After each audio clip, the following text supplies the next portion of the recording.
अस्सलाम वालेकुम जी। वालेकुम सलाम। बॉस जी पनीरी वाली पैली बनाने का मुकम्मल तरीका दसो सानू। लो भी सज्जनों, अज तुहानू ना पनीरी वाली क्यारी बनाने का मुकम्मल तरीका दसना है ते चंगा लगे तो शेयर जरूर करिया जी।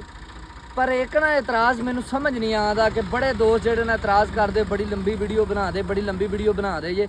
मैं कहना कि जो किसी चीज़ की मुकम्मल मालूमात दईए ना, वो वीडियो बदो बदी लंबी हो जाती, साडा उहदे च कोई कसूर नहीं। और जे मुकम्मल मालूमात ना दईए तो फिर फोन कर करके सिर खा जाते हैं। गल ये आ कि पनीरी की क्यारी तैयार किवें करनी है, उहदे विच किहड़ियां चीज़ां की असीं एहतियात करनी है, वो ज़मीन किहड़ी सिलैक्ट करनी है, उनका लैवल किवें करना है, उहदियां वट्टां नूं किवें मैनेज करना है, उहदी जड़ी बूटियां नूं किवें मैनेज करना है।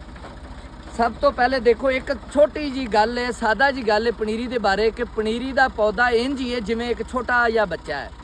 ਉਹਨੂੰ ਸੰਭਾਲਣਾ, ਉਹਨੂੰ ਤਿਆਰ ਕਰਨਾ, ਉਹਦੀ ਖੁਰਾਕ ਦਾ ਖਿਆਲ ਕਰਨਾ, ਉਹਦੇ ਪਾਣੀ ਦਾ ਖਿਆਲ ਕਰਨਾ, ਕਿਸੇ ਜਗ੍ਹਾ ਤੇ ਪਾਣੀ ਵੱਧ ਘੱਟ ਨਾ ਹੋਵੇ, ਖੁਰਾਕ ਵੱਧ ਘੱਟ ਨਾ ਹੋਵੇ, ਉਹਦੀ ਬਿਮਾਰੀ ਨਾ ਕਿਸੇ ਜਗ੍ਹਾ ਤੇ ਆਵੇ। ਸਾਰੀਆਂ ਚੀਜ਼ਾਂ ਨੂੰ ਜਦੋਂ ਅਸੀਂ ਮਿਲਾ ਕੇ ਇੱਕ ਅੱਛੇ ਤਰੀਕੇ ਨਾਲ ਕੰਮ ਕਰਨੇ ਆ ਤੇ ਫਿਰ ਜਿਹੜਾ ਨਾ ਅੱਲਾਹ ਤਾਲਾ ਦੀ ਜ਼ਾਤ ਉਹਦੇ 'ਚ ਬਰਕਤ ਪਾਉਂਦੀ ਏ ਤੇ ਫਿਰ ਸੋਹਣੀ ਪਨੀਰੀ ਤਿਆਰ ਹੁੰਦੀ ਏ।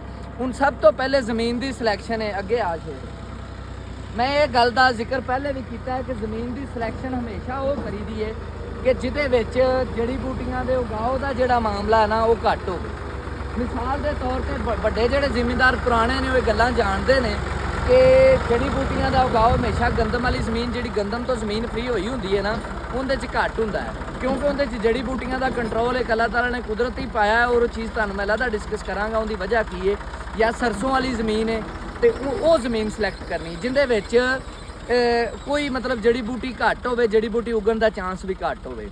ਔਰ ਇਹ ਕਿਆਰੀ ਤਕਰੀਬਨ ਜਿਹੜੀ ਹੈ ਜ਼ਮੀਨ ਹੈ ਨਾ, ਇਹ ਤਕਰੀਬਨ 1 ਮਹੀਨੇ ਪੂਰੇ ਦੀ ਖਾਲੀ ਪਈ ਹੈ ਔਰ 1 ਮਹੀਨੇ ਪੂਰੇ ਦੀ ਇਹਦੀ ਤਿਆਰੀ ਹੋ ਰਹੀ ਹੈ। ਇੱਕ ਛੋਟਾ ਜਿਹਾ ਕੰਮ ਨਹੀਂ ਹੈ। ਇਹਦੀ ਤਿਆਰੀ ਕਿਸ ਤਰ੍ਹਾਂ ਹੋ ਰਹੀ ਹੈ? ਸਭ ਤੋਂ ਪਹਿਲੇ ਇਹਨੂੰ ਲੈਵਲ ਕਰ ਦਿੱਤਾ ਗਿਆ, ਹਲਕਾ ਫੁਲਕਾ, ਜ਼ਿਆਦਾ ਬਹੁਤ ਬਿਹਤਰੀਨ ਨਹੀਂ, ਹਲਕਾ ਫੁਲਕਾ ਲੈਵਲ ਕਰਕੇ ਇਹਨੂੰ ਪਾਣੀ ਛੱਡ ਦਿੱਤਾ ਗਿਆ। ਜਦੋਂ ਇਹਦੇ ਵਿੱਚ ਜੜੀ ਬੂਟੀ ਉੱਗ ਪਈ ਇਹਨੂੰ ਗਲਾਈਫੋਸਾਈਡ ਦਾ ਸਪਰੇਅ ਕਰ ਦਿੱਤਾ ਗਿਆ। ਫਿਰ ਇਹਨੂੰ ਇੱਕ ਦਫਾ ਪਾਣੀ ਛੱਡ ਦਿੱਤਾ ਗਿਆ ਹੈ ਗਲਾਈਫੋਸਾਈਡ ਦਾ ਸਪਰੇਅ ਕਰਕੇ 1-2 ਦਿਨ ਬਾਅਦ। ਫਿਰ ਜਦੋਂ ਜੜੀ ਬੂਟੀ ਉੱਗੀ ਹੈ ਫਿਰ ਦੁਬਾਰਾ ਇਹਨੂੰ ਸਪਰੇਅ ਕੀਤਾ ਗਿਆ ਹੈ ਔਰ ਫਿਰ ਦੁਬਾਰਾ ਸਪਰੇਅ ਕਰਨ ਤੋਂ ਬਾਅਦ ਹੁਣ ਇਹ ਕਿਆਰੀ ਫਾਈਨਲ ਹੋ ਗਈ ਹੈ। ਔਰ ਹੁਣ ਇਨਸ਼ਾਅੱਲਾ ਤਾਲਾ ਇਹਦੇ ਵਿੱਚ ਜੜੀ ਬੂਟੀ ਨਹੀਂ ਉੱਗੇਗੀ। ਔਰ ਜੜੀ ਬੂਟੀ ਨਹੀਂ ਉੱਗੇਗੀ ਤੇ ਸਾਨੂੰ ਜੜੀ ਬੂਟੀ ਨੂੰ ਕੰਟਰੋਲ ਕਰਨ ਲਈ ਸਪਰੇਅ ਵੀ ਨਹੀਂ ਕਰਨਾ ਪਏਗਾ। ਔਰ ਅਗਰ ਸਪਰੇਅ ਨਹੀਂ ਕਰਨਾ ਪਏਗਾ ਤੇ ਇਨਸ਼ਾਅੱਲਾ ਤਾਲਾ ਅਸੀਂ 22 ਤੋਂ 24 ਦਿਨਾਂ ਦੇ ਵਿੱਚ ਪਨੀਰੀ ਤਿਆਰ ਕਰਨ 'ਚ ਕਾਮਯਾਬ ਹੋ ਜਾਵਾਂਗੇ, ਜਿਹੜਾ ਕਿ ਬੈਸਟ ਟਾਈਮ ਹੈ। ਪਹਿਲੀ ਗੱਲ ਤਾਂ ਇਹ ਸਮਝ ਆ ਗਈ ਕਿ ਜ਼ਮੀਨ ਕਿਹੜੀ ਸਿਲੈਕਟ ਕਰਨੀ ਹੈ। ਕਈ ਲੋਕ ਆ ਹੁਣ ਬੀਜਾਂ ਦਾ ਰੌਲਾ ਪਿਆ 1847 ਮੈਨੂੰ ਦੱਸੋ ਐਡਾ ਜੀ ਸੌਖਾ ਕੰਮ ਹੋਵੇ ਤੇ ਹਰ ਨੱਥੂ ਖੈਰਾ ਬੀਜ ਤਿਆਰ ਕਰ ਲਵੇ। ਸਭ ਤੋਂ ਪਹਿਲੀ ਗੱਲ ਇਹ ਹੁੰਦੀ ਜ਼ਮੀਨ ਸਿਲੈਕਸ਼ਨ ਦੇ ਵਿੱਚ ਕਿ ਤੁਹਾਡੀ ਕਿਸੇ ਜਗ੍ਹਾ ਤੇ ਉਸ ਜ਼ਮੀਨ ਦੇ ਵਿੱਚ ਉਸ ਤੋਂ ਪਹਿਲੇ ਮੁੰਜੀ ਦੀ ਫਸਲ ਨਹੀਂ ਹੋਣੀ ਚਾਹੀਦੀ।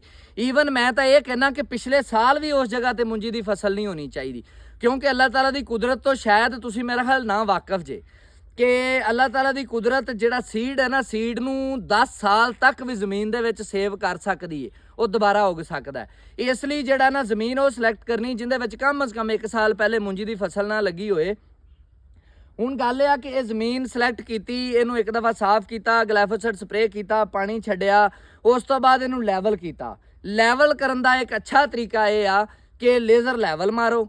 ਅਗਰ ਲੇਜ਼ਰ ਲੈਵਲ ਤੁਹਾਡੇ ਕੋਲ ਅਵੇਲੇਬਲ ਨਹੀਂ ਹੈ ਤੇ ਆਮ ਜਿਹੜਾ ਕਿਰਾਇਆ ਉਹਨੂੰ ਤੁਸੀਂ ਪਾ ਲਵੋ, ਅੱਛਾ ਸਿਆਣਾ ਬੰਦਾ ਉਹਦੇ ਤੇ ਬਿਠਾਓ ਔਰ ਉਹਨੂੰ ਸਮਝਾਓ ਕਿ ਜਿਹੜਾ ਨਾ ਜਿੱਥੋਂ ਮਹਿਸੂਸ ਹੋਏ ਉੱਚੀ ਟਿੱਬੀ ਉੱਥੋਂ ਖਿੱਚ ਲਵੇ, ਜਿੱਥੋਂ ਮਹਿਸੂਸ ਹੋਏ ਨੀਵੀਂ ਟਿੱਬੀ ਉੱਥੇ ਭੋਰਾ ਛੱਡੇ। ਉਹ ਤਰੀਕਾ ਨਹੀਂ ਹੈ ਇੱਕ ਲੀਵਰ ਬੰਨ ਕੇ ਤੇ ਪਿਆ ਛੜਿਆ, ਇਹ ਲੇਜ਼ਰ ਕਿਰਾਇਆ ਨਹੀਂ ਹੈ। ਇਹ ਜਿੱਥੋਂ ਟਾਇਰ ਨੀਵੇਂ ਹੋ ਗਿਆ ਕਿਰਾਇਆ ਜ਼ਿਆਦਾ ਲੱਗ ਜਾਣਾ, ਜਿੱਥੋਂ ਟਾਇਰ ਉੱਚੇ ਹੋ ਗਿਆ ਕਿਰਾਇਆ ਕਮ ਲੱਗ ਜਾਣਾ।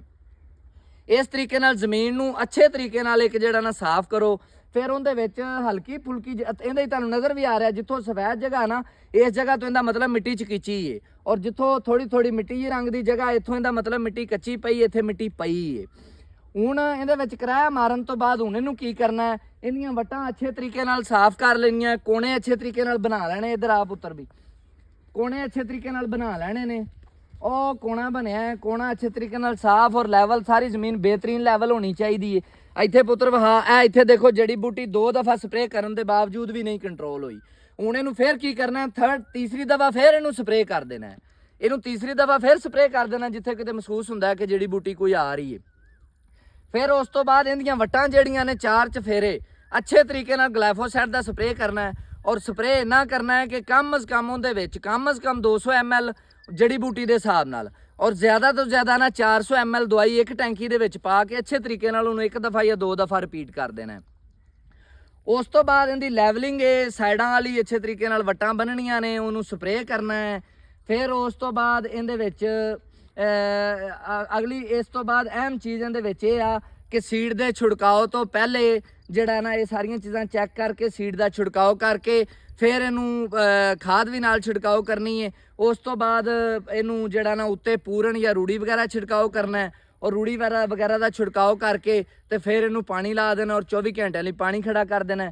ਬਾਕੀ ਇਹਦੇ ਉੱਤੇ ਮੁਕੰਮਲ ਤਰੀਕਾ YouTube ਦੇ ਉੱਤੇ ਦਿੱਤਾ ਹੈ। ਇਹਦੇ ਵਿੱਚ ਜਿਹੜੀਆਂ ਚੀਜ਼ਾਂ ਮੈਂ ਤੁਹਾਡੇ ਨਾਲ ਬੇਸਿਕਲੀ ਡਿਸਕਸ ਕਰਨਾ ਚਾਹ ਰਿਹਾ ਸਾਂ, ਉਹ ਜੜੀ ਬੂਟੀ ਦਾ ਕੰਟਰੋਲ ਹੈ, ਸਾਈਡਾਂ ਤੇ ਵੱਟਾਂ ਦੀ ਸਫਾਈ ਹੈ, ਜ਼ਮੀਨ ਦਾ ਲੈਵਲ ਹੈ। ਕਿਉਂਕਿ ਜ਼ਮੀਨ ਦਾ ਲੈਵਲ ਕਿਉਂ ਜ਼ਰੂਰੀ ਹੈ? ਕਿਉਂਕਿ ਜਿਹੜਾ ਹੁੰਦਾ ਨਰਸਰੀ ਮੁੰਜੀ ਦੀ ਨਰਸਰੀ ਇੱਕ ਛੋਟੇ ਬੱਚੇ ਦੀ ਤਰ੍ਹਾਂ ਹੁੰਦੀ ਹੈ, ਤਾਂ ਕਿ ਕਿਸੇ ਜਗ੍ਹਾ ਤੇ ਅਸੀਂ ਜਦੋਂ ਪਾਣੀ ਲਾਈਏ ਕਿਸੇ ਜਗ੍ਹਾ ਤੇ ਪਾਣੀ ਜ਼ਿਆਦਾ ਖੜਾ ਨਾ ਹੋਵੇ, ਕਿਸੇ ਜਗ੍ਹਾ ਤੇ ਪਾਣੀ ਕਮ ਨਾ ਮਿਲੇ, ਯਾਨੀ ਜਿੰਨਾ ਪਾਣੀ ਅਸੀਂ ਲਾਣਾ ਚਾਹੀਏ ਉਨਾ ਮਿਲੇ। ਲੈਵਲ ਇਸ ਵਜ੍ਹਾ ਤੋਂ ਜ਼ਰੂਰੀ ਹੈ।